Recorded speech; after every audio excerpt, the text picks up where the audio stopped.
Alô pessoal, nesse vídeo vou continuar com aplicações de transformadores monofásico de distribuição, parte 2. Sou o Wilson Araújo, engenheiro eletricista, sejam bem-vindos ao meu canal. Então aqui eu tenho uma aplicação 2, de um transformador de distribuição, só que monofásico. Okay? Esse transformador alimenta 3 cargas, carga 1, carga 2 e carga 3, onde a carga 1 é dada a sua potência ativa, e o fator de potência, a carga 2 é dada a sua potência ativa e seu fator de potência, a carga 3 também é dada a potência ativa e seu fator de potência. E ele pede para calcular as correntes que circulam no primário e secundário do transformador e também o percentual de carregamento do transformador. Aqui embaixo está os dados de placa do transformador. Okay? Ele é um transformador de 5 kVA. Okay? A tensão primária é 7.967 e a tensão do secundário tem dois níveis de tensões, 440 e 220. Se você olhar aqui as bobinas, aqui eu tenho as bobinas do primário e aqui eu tenho as bobinas do secundário. Observe que X2 aqui faz um center tape entre o X1 e o X3, ou seja, o X2 seria como se fosse uma referência, já que geralmente é aterrado. Geralmente não, é sempre aterrado. Então entre X1 e X2 eu vou ter 220. Okay. Entre X2 e X3 eu vou ter 220 e entre X1 e X3 eu vou ter 440.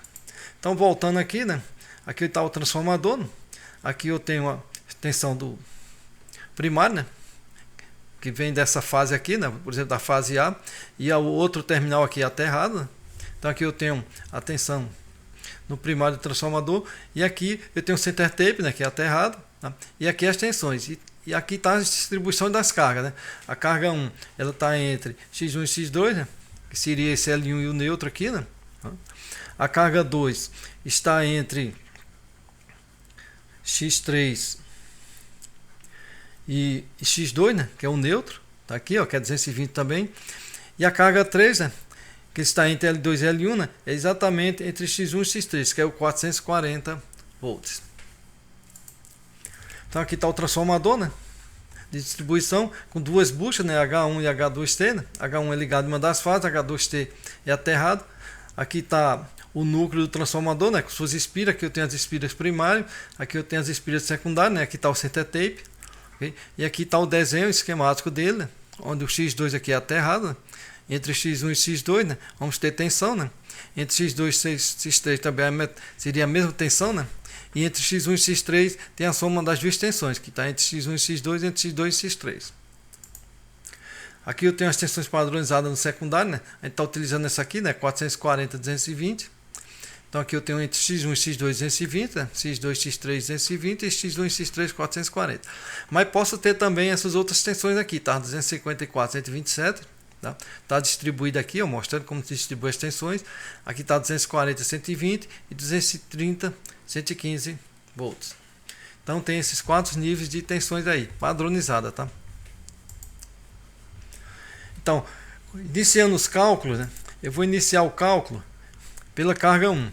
Como é dada a potência ativa e o fator de potência, então calcula primeiro a potência, o módulo da potência aparente, que é P1 sobre o fator de potência, dá 800, é 800 dividido por 1, 800 dividido por 1, dá 800 VA, calcula o ângulo, é só aplicar o arco cosseno do fator de potência, que é 0 grau, então a potência aparente complexa vai ser S1, e o ângulo dá 800, que é um módulo, é ângulo 0 grau. Idem para a carga 2, S2 vai ser P2 sobre o fator de potência da carga 2, 1360 dividido por 0,85 dá 1600 VA. Aplica o arco cosseno do fator de potência, que você encontra o ângulo. Então, a potência complexa da carga 2, aparente, vai ser o módulo e o ângulo, 1600, ângulo 31,8 graus. Na carga 3, S3 vai ser P3 sobre o fator de potência. Então eu tenho aqui, S3 vai ser 1480, que é a potência ativa da carga 3, dividido por 0,80, que é o fator de potência, que dá 1850. Aplicando o arco cosseno no fator de potência, 0,8 dá 36,9. Então a potência aparente complexa vai ser o módulo e o ângulo, 1850 e o ângulo 36,9. Agora calculando as correntes fasoriais das cargas, eu sei que a potência complexa vai ser o fasor da tensão vezes o conjugado da corrente. Como eu quero a corrente, né? Então o fasor da corrente vai ser o conjugado da potência complexa dividida pelo fasor da tensão. Então aplicando na carga 1, né? Substitui os valores, então vai ser 800 0 grau, né? Dividido pela tensão da carga 1, que é 220 0 grau, né? Aplica o conjugado de 0 é 0, né? Então vai ficar 800 ângulo 0, né? Dividido por 200, ângulo 0. 800 dividido por 200, 220, dá 3,6 ângulo 0 graus. E o módulo dessa corrente é exatamente esse valor aqui, 3,6 amperes.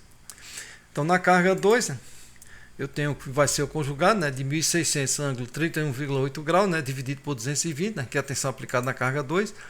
Aplico o conjugado, troco o sinal do ângulo, né, então vai ficar 1.600 ângulo menos 31,8 e 220, o 0 grau, conjugado de 0 é 0. Então 1.600 dividido por 220 dá 7,3 e o ângulo menos 31,8 graus. E o módulo da corrente e 2, 7,3. Na carga 3, idem, né? Então eu tenho a corrente fasorial da carga 3, vai ser o conjugado, né, de 1.850 ângulo 36,9 graus dividido pela tensão aplicada na carga 3, que é 440 ângulo 0 graus. Aplica o conjugado, né? Vai ficar 1.850, troca o sinal do ângulo, menos 36,9 e 440, conjugado de 0 é 0. Então vai ficar 1.850 dividido por 440, 4,2. E o ângulo menos 36,9 graus. E o módulo da corrente 3, 4,2 amperes. Agora para calcular a corrente no primário, né? Eu tenho aqui o circuito, né? Já calculei as correntes na carga 1, na carga 2, na carga 3, né? Eu sei que por definição, né, a corrente do primário vai ser a corrente secundária dividida pela sua relação de transformação. E essa relação de transformação vai ser Vp sobre Vs. Observe também, ó, que no secundário a carga 1 e a carga 2 elas estão no mesmo nível de tensão, 220. Então a relação de transformação vai ser a mesma. Mas a carga 3 não, ó, ela está numa tensão 440, mais alta. Então a relação de transformação vai ser diferente. Então olha bem, ó, IP, a corrente no primário, vai ser a soma das correntes, né, de cada carga dividido por sua respectiva relação de transformação.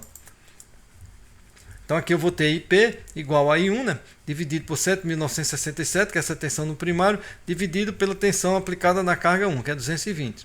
Mais I2 vai ser 7.967 dividido por 220, que é a tensão aplicada na carga 2. Mais I3 vai ser a tensão no primário, né, 7.967, dividido pela tensão da carga 3, que no caso aqui é 440. Então fazendo esses cálculos aí, né, então eu vou ter aqui, ó, que a corrente 1 é 3,6, né, dividindo aqui dá 36,2, mais a corrente 2, que é 7,3, ângulo menos 31,8 graus. Né.